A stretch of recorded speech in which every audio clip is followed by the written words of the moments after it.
السلام علیکم۔ آج ایک ایسا پوڈ کاسٹ سامنے آیا جس نے ہر سننے والے کو چونکا کر رکھ دیا۔ ایک طرف تیز سوالات، دوسری طرف سنجیدہ جواب۔ گفتگو کا آغاز ہی ایسا ہوا جس نے مول فوراً ہی بدل کر رکھ دیا۔ شروع کے چند لمحوں میں ہی گفتگو کا انداز مکمل طور پر بدل گیا۔ ارشاد بٹی کے سخت سوالات جواد نقوی آپے سے باہر ہو گئے، لہجہ تیز ہو گیا، ایسا منظر سامنے آیا ہاتھا پائی کا خطرہ بڑھ گیا۔ آئیے ناظرین، پہلے یہ زبردست اور سنسنی خیز ویڈیو دیکھتے ہیں، پھر اس پر بات کریں گے۔ چینل کو سبسکرائب لازمی کر لیں اور بیل آئیکن کو بھی پریس کر دیں تاکہ آئندہ ہر آنے والی ویڈیو آپ تک پہنچ سکے۔ آپ کی محبت کا شکر گزار ہوں۔ چلیے ویڈیو شروع کے لیے جو ایران خطرہ بن چکا ہے اور ایرانی مزاحمت و مقاومت، تو ہم کہہ سکتے ہیں کہ یہ اقصی ہی کی جنگ تھی، یہ فلسطین کی جنگ تھی۔ شروع سے اگر ہم ہسٹری کو دیکھیں تو ایران کے امریکہ کے جو سابقہ مطالبات تھے پچھلے صدور کے زمانے کے، وہ سب یہی تھے کہ ایران اپنی پراکسی کی حمایت چھوڑ دے، حزب اللہ کی حمایت چھوڑ دے تو ہم ایران کے ساتھ تعلقات معمول پہ لے آتے ہیں۔ اگر ایران اسرائیل دشمنی ختم کر دے تو بے شک ایٹمی طاقت بن جائے۔ اگر ایران کی ایٹمی طاقت سے بھی خطرہ ہے تو وہ اسرائیل دشمنی کی وجہ سے ہے، محور وہ ہے۔ ورنہ یہ بھی آپ ہسٹری میں دیکھ لیں کہ ایران کے اندر پہلا ایٹمی پلانٹ امریکہ نے لگایا شاہ کے دور میں، اور ایران کو ایٹمی طاقت بنانے کا آغاز انہوں نے کیا ہے۔ بعد میں تو انقلاب آ گیا، امریکہ کا پتہ کٹ گیا تو پھر روس آ گیا، وہی جو ان کے پروجیکٹ تھے وہ رشیا نے لے لیے اور ابھی تک ان کے پاس ہیں۔ تو ایٹمی طاقت ہونے پر تو انہیں کوئی مسئلہ نہیں تھا۔ پاکستان ایٹمی طاقت بن گیا، انڈیا بن گیا، اسرائیل بن گیا، کوریا موجود ہے، ایٹمی طاقت ہے، اور کچھ اور ممالک کو یہ خود ایٹمی طاقت بنانے جا رہے ہیں۔ جیسے کوریا کے مقابلے میں جاپان کو ایٹمی طاقت بنانا شروع کر دیا انہوں نے، جرمنی نے ابھی سوچنا شروع کر دیا کہ ہمیں بھی ایٹمی طاقت بنانا چاہیے، سعودی عرب نے اور امارات دونوں نے پیرالل طور پر ایٹمی طاقت بننے کے لیے امریکہ کی مدد سے جو کوششیں شروع کر دی ہیں اور بہت سارے پلانٹس لگا بھی لیے انہوں نے اور درپردہ بھی کر رہے ہیں۔ ایٹمی طاقت ہونے سے انہیں کوئی اشکال نہیں تھا اگر اسرائیل کے خلاف نہ ہو۔ جیسے مثلا پاکستان کی ایٹمی طاقت ہے تو اس کو وہ اسرائیل کے خلاف نہیں سمجھتے، اس لیے اس کو برداشت کیا ہوا ہے۔ پسند نہیں ہے پاکستان کا ایٹمی طاقت ہونا، لیکن برداشت ہے۔ لیکن اگر جس دن انہیں یہ ہو جائے ایران کی طرح وثوق کہ یہ بھی اسرائیل کے خلاف، جیسا کہ اسرائیلی خود اس کا وقتاً فوقتاً اظہار کرتے رہتے ہیں۔ ابھی چند دن پہلے جو اسرائیلی سفیر نے بھارت کے اندر جو اظہارات کیے، اور اسی طرح جو امریکی سفیر نے اسرائیل کے اندر جو امریکی سفیر ہے اس نے جو اظہارات کیے، اور اسی طرح وہ لڑکی جو خاتون تھی ان کی ڈائریکٹر انٹیلیجنس کی تلسی گبارڈ نے جو کچھ کہا ہے، تو یہ تو ابھی تازہ باتیں ہیں، چند ہفتے پہلے کی ہیں، کہ وہ پاکستان کے طاقت کو ہضم نہیں کر رہے، اس پر نظریں ہیں، لیکن اسے کوئی بالفعل خطرہ بھی نہیں سمجھتے۔ اور آپ سمجھتے ہیں کہ سر اسرائیل کا جو ایجنڈا ہے اس میں اگر خدا نہ خواستہ ایران سرنڈر کر جاتا ہے تو یہ آخری ہدف نہیں ہے، آگے بھی ہوں گے 100%، بالکل 100% ایسے وہ پاکستان تک آئیں گے اور پاکستان کو اس غلط فہمی سے باہر آنا چاہیے۔ اچھا سر، آپ کیا نہیں سمجھتے کہ آیت اللہ خامنائی صاحب کی شہادت نے ایک موقع مسلم امہ کو دیا شیعہ سنی وہابی دیوبندی بریلوی سے بالا تر ہو کر سوچنے اور کچھ کرنے کا؟ بالکل ایسا ہی ہے، اور یہ تاریخی ہے، صدیوں بعد یہ موقع امت مسلمہ کے ہاتھ آیا ہے، اور یہ اس رہبر شہید کی شہادت کی وجہ سے ہی آیا ہے۔ ان کی آنکھیں کھلی ہیں، ان کی پٹیاں اتری ہیں دماغوں سے، اور دماغ کھلے ہیں۔ جس زاویے سے یہ مسائل کو دیکھتے تھے، فرقہ واریت اور فلاں، اور جو غلط فہمیاں پیدا کی گئی تھیں ایران کے بارے میں، قیادت کے بارے میں، آخر اس شہادت نے وہ دھو ڈالا، اور ابھی جو امت مسلمہ کی اکثریت ہے ان کی سوچ کی جہت ٹھیک ہو گئی ہے۔ 39 دنوں کا جو فاتح ہے جنگ کا وہ ایران ہے، نہ رجیم چینج ہوا، نہ سرنڈر ہوا، نہ بغاوت ہوئی۔ ایران نے اس جنگ کو اپنی پہلے خطے کی جنگ بنایا، پھر دنیا کی جنگ بنایا، اور جو رجیم چینج کرنے آئے تھے، غیر مشروط سرنڈر چاہتے تھے، وہ اب ابنائے حرمز پہ ٹکے ہوئے ہیں کہ یہ کھول دیں۔ لیکن بہت سارے کہتے ہیں کہ جو ملک اپنے سپریم لیڈر اور اپنی قیادت کو نہیں بچا سکا، اسے آپ کیسے کہہ سکتے ہیں کہ وہ فاتح ہے؟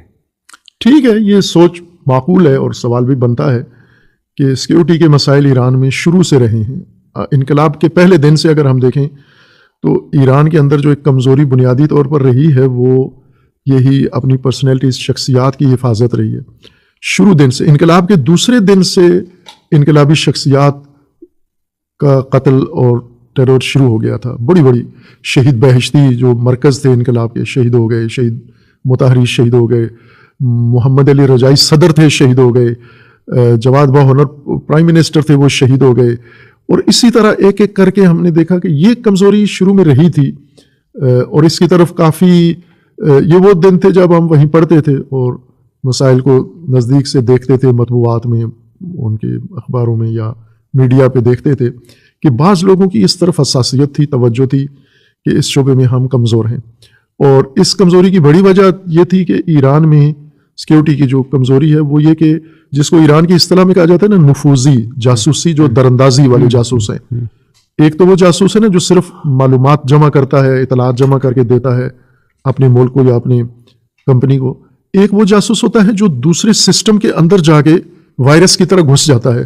یعنی یہ بعض سیکیورٹی ماہرین کی تعبیر تھی کہ کچھ جاسوس ایسے ہوتے ہیں جو بیکٹیریا کی حیثیت رکھتے ہیں، جو ایک دوسرے سسٹم میں جا کر اس کی معلومات لے لیتے ہیں اور اسے کمزور کرتے ہیں.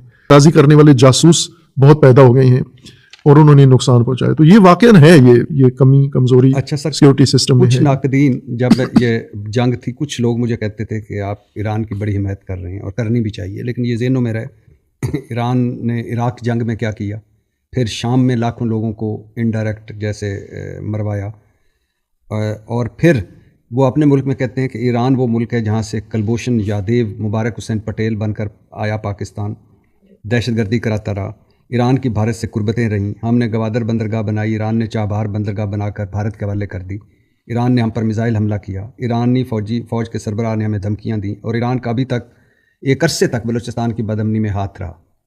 تو یہ وہ کہتے تھے کہ آپ یہ بھی تو ذہنوں میں رکھیں گو کہ یہ سارا کچھ. حالانکہ یہ میرا کہنا تھا کہ یہ وہ وقت ہے کہ جب ان چیزوں سے بالاتر ہو کر سوچنے کا وقت ہے، لیکن یہ چیزیں موجود تو ہیں. ٹھیک ہے، پاکستان میں ہے ایک طبقہ اس بات کو بہت زیادہ ہوا دیتا ہے، مذہبی لوگ بھی ہیں، کچھ مفتی صاحبان ہیں جو یہی ساری باتیں دہراتے ہیں. تو ظاہر ہے کسی جگہ سے ان کو یہ سارا فیڈ کیا جاتا ہے، یعنی اسٹڈی اپنی تو نہیں ہے ان کی، یہ ساری کہیں سے کسی جگہ سے. لیکن یہ حقیقت تو ہے نا. ہاں، ابھی میں اسی طرف آ رہا ہوں کہ یہ حقیقت کتنی ہے اس کے اندر. تو ایک تو یہ دیکھنا چاہیے کہ یہ حقیقت کتنی ہے. ایک یہ چیز جو ہمارے فیلڈ مارشل صاحب پاکستان کے اندر جاری مسائل کے متعلق آیہ قرآن بھی پڑھ کے سناتے تھے کہ آپ کو یہ چیز کرنی چاہیے، اور وہ یہ ہے کہ ان جاءکم فاسق بنبأ فتبینوا، کہ قرآن کی آیت ہے اور اس کی ایک داستان بھی ہے کہ حضور صلی اللہ علیہ وسلم نے ایک صحابی کو بھیجا کہ جو فلاں قبیلے سے زکوٰۃ لے کرو، وصول کرو. تو یہ جب وہاں گئے تو وہ لوگ اس صحابی کے استقبال کے لیے نکلے، تو انہوں نے یہ سمجھا کہ یہ مجھے مارنے آئے ہیں، تو وہ اپنے گمان کے تحت واپس آ گئے اور رسول اللہ سے آ کر کہا کہ وہ تو زکوٰۃ کا انکار کر دیا اور وہ مجھے مارنا بھی چاہتے تھے. تو وہاں پر ظاہر جب صحابہ نے یہ بات سنی تو جوش میں آ گئے، تیش میں آ کے سب نے اس قبیلے پہ حملے کی تیاری شروع کر دی. اور اس وقت یہ آیہ کریمہ اتری کہ رسول اللہ کو خطاب ہوا کہ جو خبر آپ تک پہنچتی ہے اس کو پہلے تحقیق تو کر لو کہ ایسے ہوا ہے یا نہیں ہوا. ایسا نہ ہو کہ آپ اسی جوش میں کوئی غلط فیصلہ کر بیٹھیں، حملہ کر بیٹھیں اور پھر پچھتائیں بعد میں. یہ الفاظ ہیں آیہ کریمہ کے کہ پھر پچھتائیں. فَتُصْبِحُوا عَلَىٰ مَا فَعَلْتُمْ نَادِمِينَ. ایسا نہ ہو کہ تم حملہ کر بیٹھو، تصیبوا قوما، کسی قوم کے اوپر حملہ کر بیٹھو پھر بعد میں پشیمانی ہو. تو یہ ہمارے فیلڈ مارشل صاحب نے بھی کہا کہ یہ جو خوارج پھیلاتے ہیں پروپیگنڈا، دہشت گرد، تو اس کو تحقیق تو کر لیا کرو فوج کے بارے میں، جو فوج نے یہ کیا، فوج نے یہ کیا.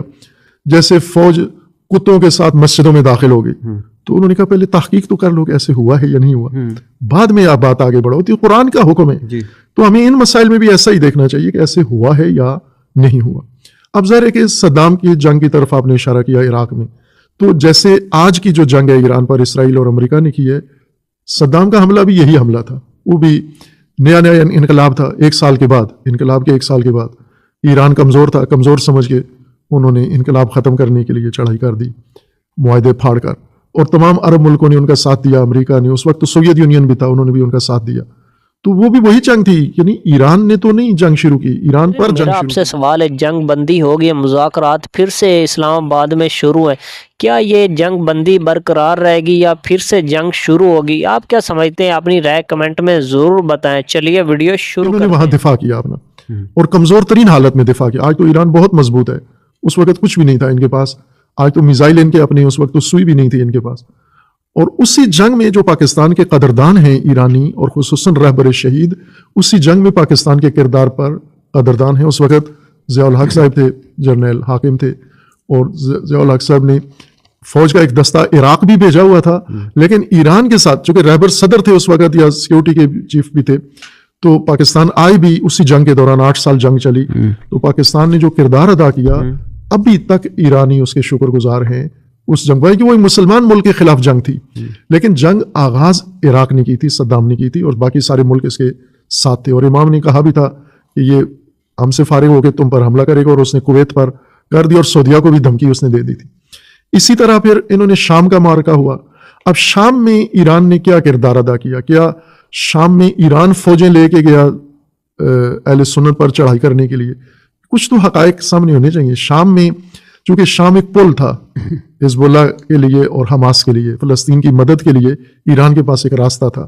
تو یہاں پر داعش جیسی خونخوار جماعت بنی, پارٹی بنی, اس کی مدد ان سب نے کی مل کر. ہیلری کلنٹن نے تو کہا کہ یہ ہم نے بنائی تھی داعش, اپنی کتاب میں اس نے لکھا ہے.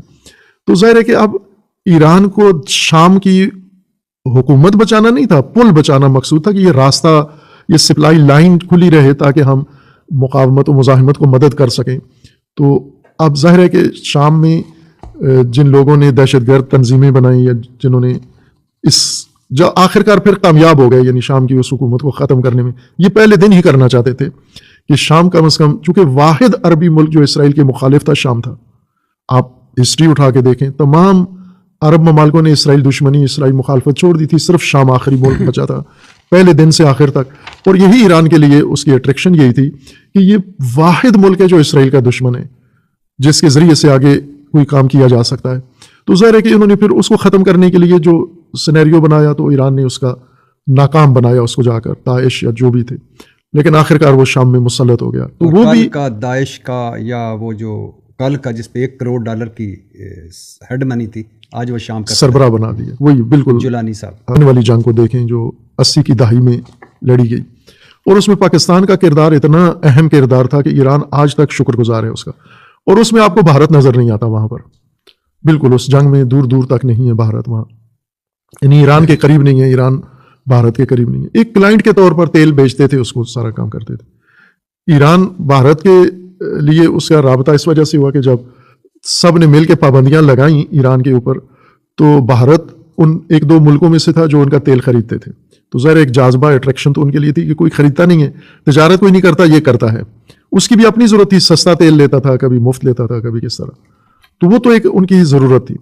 لیکن پھر جب مسائل آگے بڑھے بہت سارے خطے میں, اور پاکستان کا ایک واضح رجحان موجود تھا ایران کے اوپر, جو پابندیاں لگتی تھیں, تو ضیاء الحق صاحب کی طرح پاکستان وہ نہیں کرتے تھے پرواہ ضیاء الحق ان پابندیوں کی. وہ اپنی ایک پالیسی بنا کے, امریکہ افغانستان میں پھنسا ہوا تھا, اس لیے وہ ادھر بھی اپنا مطلب نکال لیتے تھے ضیاء الحق, اور ادھر بھی اپنا کام پورا کر لیتے تھے. لیکن جب بعد میں جو قیادت آئی تو انہوں نے ان مسائل کو زیادہ سیریس لینا شروع کر دیا. اور وہ یہ کہ جب ایران کے ساتھ معاہدہ ہوا, صدر زرداری صاحب نے کیا اپنے پہلے ٹینیور میں, اور تیل کا گیس کا معاہدہ جو پاکستان کی سب سے بڑی ضرورت تھی, اور وہ معاہدہ ابھی باقی ہے. آج پاکستان نے آج سعودی عرب کے ساتھ معاہدہ کیا ہے, اور معاہدہ پورا کرنے کے لیے اب پہنچ بھی گئے ہیں, فوجیں پہنچ گئی ہیں. ایران کے ساتھ میرے خیال میں 10-15 سال پرانا معاہدہ ہے, کٹائی میں پڑا ہوا ہے, اور اس کا جرمانہ بھی پاکستان پہ پڑا ہوا ہے. 18 ارب ڈالر پاکستان پہ پڑے ہوئے ہیں. اس معاہدے کا نام نہیں لیتے. وجہ یہ ہے کہ پاکستان دباؤ میں رہا ہے ہمیشہ سیاسی طور پر. نہیں, آپ کی میں بات ساری مان لیتا جی ہوں ہاں, جو کچھ ہے, اب یہ میں عرض کر رہا ہوں نا کہ اس کا عمل یہ تو نہیں ہونا چاہیے, یعنی یہ پاکستان دشمنی میں نہیں ہوا, میں یہ کہہ رہا ہوں دہشت گرد بھیجیں آپ. دہشت گرد آیا ہے, لیکن بھارت نے جو چال چلی, یعنی یہ جو سینیریو تھا بنا ہوا کہ پاکستان کے اس طرح ایران پاکستان کے تعلقات جس طرح آئیڈیل ہونے چاہیے, سیاسی تجارتی, پڑوسی ملک ہیں, ہفتے میں ایک پرواز جاتی ہے اور وہ بھی آدھی خالی ہوتی ہے. تو اس کا مطلب ہے کہ کوئی تعلقات نہیں ہیں, تجارت نہیں ہو رہی, صرف زائرین کا تعلق ہے. یا سمگلنگ ہے, ایران سے سامان سمگل ہو کے تیل آتا ہے, یا زائرین آتے جاتے ہیں. لیکن معاہدے پاکستان ایران کے آپس میں اس طرح نہیں تھے. وجہ کیا تھی؟ مشکلات, جو دباؤ تھا پاکستان کے اوپر کہ امریکہ کی طرف سے, کہ اس نے واضح کہا ہوا تھا کہ آپ نے کوئی معاہدہ نہیں کرنا. اب ایسے میں بھارت نے ایک سمجھیں راستہ ڈھونڈا, خلیج ڈھونڈی کہ ایران کو تو ضرورت ہے اشد, تو